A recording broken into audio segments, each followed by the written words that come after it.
Day 220 of the Ukrainian war map, also known as Russia's illegal annexation of Ukrainian territories. Chelsea here, and today is another quick update as I take a down-to-earth and simplified approach to some of the most important happenings on the ground in Ukraine today. And as always, I like to start off with some of those Russian personnel and military hardware losses. So for the 1st of the 10th, or should I say, depending on the region, the 1st of October 2022, almost a milestone of a day, but in terms of Russian personnel losses, currently sitting at an additional 500 from yesterday, so now sitting on approximately 59,610. Now, when we have a look at the hardware losses, this always tells quite a big story. So the armoured combat vehicle losses on the Russian side in the last 24 hours, an additional whopping 27. On the tank side of things, a massive 16. 6 artillery and 1 chopper, which I'll certainly look to show you there shortly as well. Now we'll start off with moving back to the map, and we'll start out today in the Donbass region again, where Ukrainian forces continue to advance on Lyman, taking the town of Stavki a little bit earlier. So let's zoom in here, and here's the village of Stavki, very close to Lyman. Now, got a bit of a video there where we have Ukrainian troops advancing through Stavki. Now, as we tend to know, the Ukrainian forces have encircled Lyman and likely to capture it very soon as well. In fact, to show you guys a little bit of context, I'll go back and forward on the date map and I'll show you what's happening here. So this is yesterday. In fact, best to zoom out. Then we'll zoom back in. So there's been certainly a bit of liberation or contested fighting in new regions in that whole area. So that's really good to see. Now, pertaining to Lyman in particular, it's pretty much just an island, even more so than it was yesterday. Now, as it currently stands, Russian reinforcements cannot get in there, and Russian units stationed in Lyman cannot get out of there. Because basically what's happening here is the main 528 road out of or into Lyman is under constant artillery fire from the Ukrainian forces. And this is also known as fire control. Now, I've got some reports that suggest estimates for Russian forces stationed here are currently put anywhere between 2,500 to 5,500 Russian troops in this Lyman pocket, effectively trapped. Now, it's probably most important to note here that the armed forces of Ukraine are not winning the Battle of Lyman by assault. Instead, they've done it by maneuver and siege through the aforementioned fire control. So it's more of an intelligently designed, efficient encirclement tactic, commonly employed by modern armies such as NATO armies. Now, we did get reports that the Russian occupiers, basically these oinky pigs you can see here, did ask their central Russian command to allow them to leave the city or the settlement here, realizing that they had been all but defeated, but were actually refused by command to do so. They were told to stay put and not to move. And it was said that they requested a couple of times, quite a few days ago and then just yesterday. Now, out of all of this, it's unfortunately not very surprising. One of Russia's strategies in this war is to not retreat one step back from the front lines. And that's a shame, because whereas it's actually a lot more advantageous for Russia to cede some land back to Ukraine and instead go back and bolster their own forces at further back locations.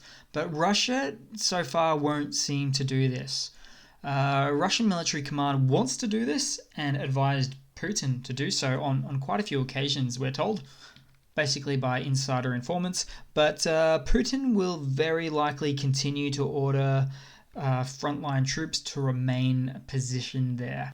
And basically, when they're eliminated, to refill the ranks as much as possible, probably with untrained Russian soldiers when the need arises.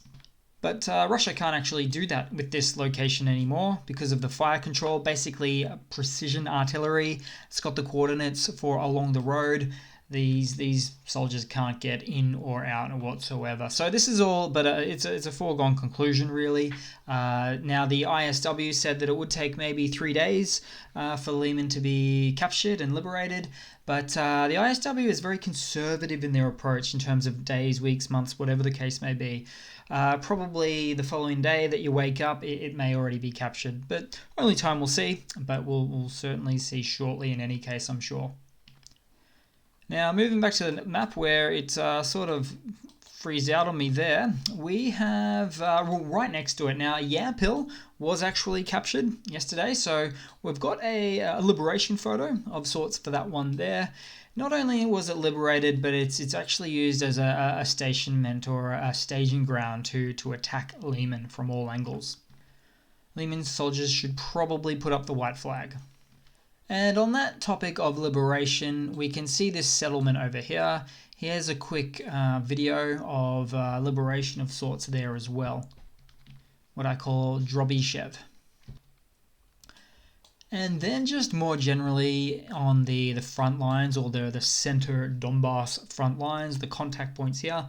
If we go to the map, we'll see not a great deal, if any, changes. In fact, I'll zoom out just for a better context.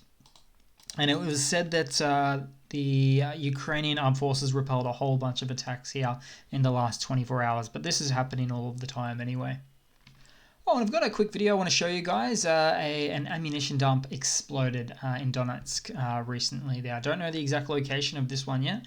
Really fresh footage. But I talk about Russian ammo dumps being hit and exploding all the time.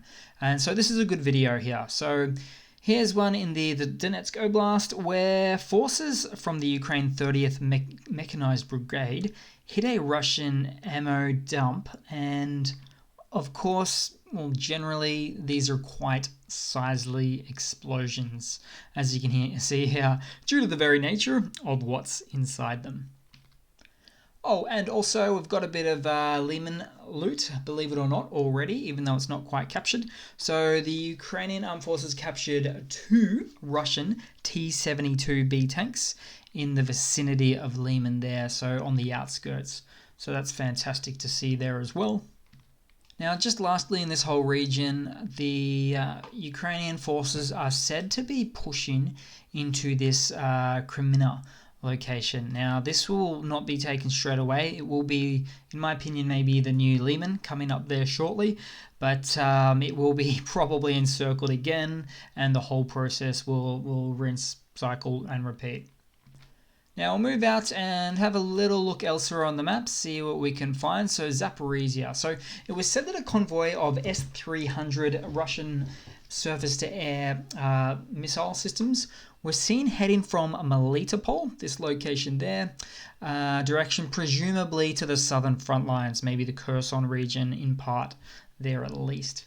Now, apparently a few S-300s were knocked out in the last few days on the Russian side, so this may be to replace those. So, in other words, HIMARS o'clock. But I feel it's always important to note the fact that the S-300, a surface-to-air missile system by design, is typically Russia's primary surface-to-surface system instead, which tends to tell you everything you need to know about how things are going for Russia's ammunition stockpiles. Now, sure, an S-300 system can be used for land targets. It has been used before, but there is a list of at least 5 or 10 better systems in Russia in total that the Russians could instead use. But instead, they have a non-built-for-purpose solution based on what they have in their inventories. Now, absolutely feel free to argue with me on this point here. I have conceded that it can be or was sort of retrofitted or switched to be able to try to hit land targets as best as it could. But you won't ever see a NATO country, for instance, overly reliant on a 1970s surface-to-air missile system to hit land targets in 2022. It's just not going to happen. There's built-for-purpose solutions on the NATO side that that it's just not the it's just not what Russia seems to themselves be doing. Now I'll move across to the Kherson region, where air defense units on the Ukrainian side downed a Ka-52 helicopter in and near the front line of the Kherson Oblast. Now, Ukraine's military also reportedly shot down one Orlan 10 drone over the Kherson Oblast, and they also shot down one of the same, another Orlan 10 unmanned aerial vehicle drone in the Odessa region as well. Now we'll get down to a little bit of the good stuff here, in my opinion. So this area has been spoken of a lot. Nova Kakhovka, for instance. It's a staging ground, it's got a communications and command facility, it's got ammo dumps there which keep getting hit by HIMARS on the Ukrainian side. As a result of all that, it appears the Russian forces have moved new ammunition stockpiles right next door to Tavrisk. So they didn't get very creative in moving their ammunition dumps away from the previous points that were taken out. So take, for instance, Berislav, Kozatsk, and you think it's Vasil right here. All of these places, Russian-controlled locations, have been taken out by HIMARS in the past, particularly with ammunition dumps. So they get them to the north side, they get taken out. They leave them on the south side, they get taken out. Even just Kakhovka has had an ammunition dump explosion there before, and one I think a bit further up that I don't remember now. So they're too close to the front line. Russia keeps pushing supplies forward, and the Ukrainian forces just keep taking them out. So kudos to them. Now, it turns out that in other news here, the Ukrainian forces are hitting Russian positions on this southern front line pretty hard today. So basically in this mid-rift section, in particular right here, Snovrivka, but also a little bit further down, it was the Kaiserlivka as well. So it looks like both sides are really intensifying duels in exchange of artillery shells, and if any side lags or drops their guard for even just a moment, then the other side tends to take some land. So that's pretty much what's generally happening here at the moment. Now, another video that will initially scare your socks off is a video of a Crimean bridge convoy. So Russian forces continue to move supplies through train echelons of equipment across the Crimean bridge, aka the Kerch Bridge right there. Now, scary looking? Absolutely. But replacing previous tanks lost to Ukrainian strikes? 100%. Now, as we saw before, sometimes as much as 15 to 25 tanks, up to 25 tanks, have been lost on the Russian side in a single day. For instance, in the last 24 hours, this is pretty standard now, 16 tanks. So Russia has to resupply with whatever they've got and bring it across to the front lines again. There's always a lot of tanks being taken out. Even though a lot of ground isn't being pushed forward on the Ukrainian side, they're always taking out a lot of tanks here almost every day. However, also everything that you see in this video that I've just played there isn't a tank, but rather there's quite a lot of logistical supply trucks there as well. It's hard to determine how many were sent. I'm looking to get this information shortly into the future, but this is effectively a resupply more than a bolstering of additional forces, in my humble opinion. Now, on all of that topic there, I have a theory that Russia continues to supply and resupply again, not taking into account inventory levels, until one day supplies of tanks will literally run out, followed by supplies of other much needed ground equipment as well. Sort of like the metaphorical implosion of the Soviet Union in the early 90s, 1991. So in other words, in my opinion, Russia will continue to go hard until they cannot go at all. Now we'll get to some of the interesting news for the day. So in a fraudulent attempt to change Ukraine's internationally recognized borders, Russian President Vladimir Putin announced the formal annexation of 4 Ukrainian provinces yesterday. This is to say an illegal annexation of sovereign Ukrainian territories, such as Kherson, Zaporizhia, Donetsk, and the Luhansk oblasts there. Which is strange because, take Zaporizhia for instance. I might zoom in there on the corner. So the Matvivka village of Zaporizhia, in this region I'm hovering over now, was hit in a Russian missile attack in the last day. So that's odd to me because Putin claims Zaporizhia is now Russian whilst simultaneously bombing civilian targets at the same time. So yeah, very, very hard to wrap my head around that one. But forced annexations like this aren't really a thing anymore in Europe, not since World War II anyway. In fact, on this day in 1938, Hitler annexed a region of Czechoslovakia. Although that didn't work out for him in the end when you look into your history books there. Now, in other similarly related news, the UN Security Council voted on a resolution to condemn Russia's annexation of parts of Ukraine, those oblasts I've just mentioned. Now, of the 15 member states, only one state opposed it. 3 guesses there. Well, Russia, obviously. Do note that China abstained from the vote in there on that one too. Now, let me point out the insanity of all this referenda and annexations, forced voting at gunpoint. Back to the Zaporizhia Oblast, for instance, which the Zaporizhia, well, the capital is also known as Zaporizhia. And it's been under Ukrainian control this whole time, this whole war, since February 24th. So how do you annex a province when the capital city, also the largest city population in the province, also the political capital, is not under Russian control? This really boggles the mind for me as well.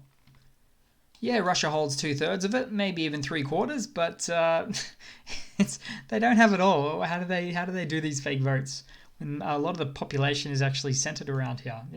It's just the insanity of the Russian political mindset. Now, in some other news, Vladimir Putin of Russia called for a ceasefire in Ukraine as well the same day, while demanding to keep the 4 oblasts currently held now by Russia, which is a complete non-starter for the Ukrainians.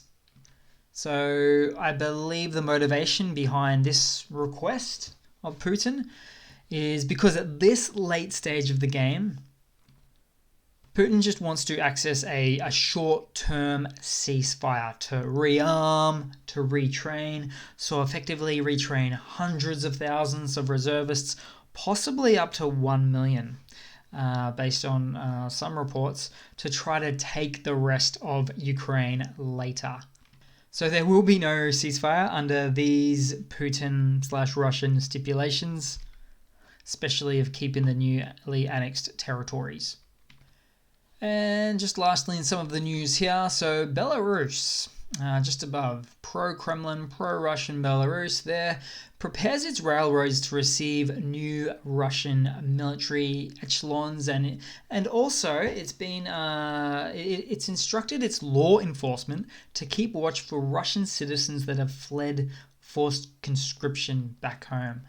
So, one way or another, we have Belarus that's looking to potentially be geared up to maybe assist Russia in invading from the Belarus/Ukrainian border. There was a meeting between Putin and Lukashenko, so Belarus's Lukashenko, just a few short days ago. And I suspect that Putin put the quote-unquote hard word on Lukashenko. But I do feel sorry for Belarus if they were ever to use any of their own forces to attempt to invade Ukraine. And just lastly, a bit of a funny to round it all off with, as always. So let's see. So I found this video just a moment ago of newly mobilized Russians with some insane amounts of quote-unquote bioweapons. So really, they seem to be traveling with just a crap load of vodka. They've all taken their vodka along for the ride. Now, I'm not surprised because there's been countless reports, intercepted calls, things of that nature, where when things aren't going right for the Russians, when they're sort of stuck in a hole, a trench, encircled, all sorts of things, they're calling it out back to their friends in Russia, and they say they're getting hit from every side, which is not dissimilar at all to Lyman that I mentioned before. In fact, it's exactly the same. And all they can do is drink and wait it out. In fact, sometimes they're even drinking on the job. In fact, on top of that, I'm just thinking back to reports over the last many, many months. There were even a bunch of the infield commanders that were just drunk a lot of the time. They saw the futility in the war, perhaps, and they were just not in a good way, not sober, which is not what you want your soldiers to be. Okay, so that's about it there for today, guys. Thanks for watching. Please leave a comment, subscribe, hit that like button, try to ignore all the trolls in the comments there. And yeah, I do hope to see all of you guys there in the next one. Cheers.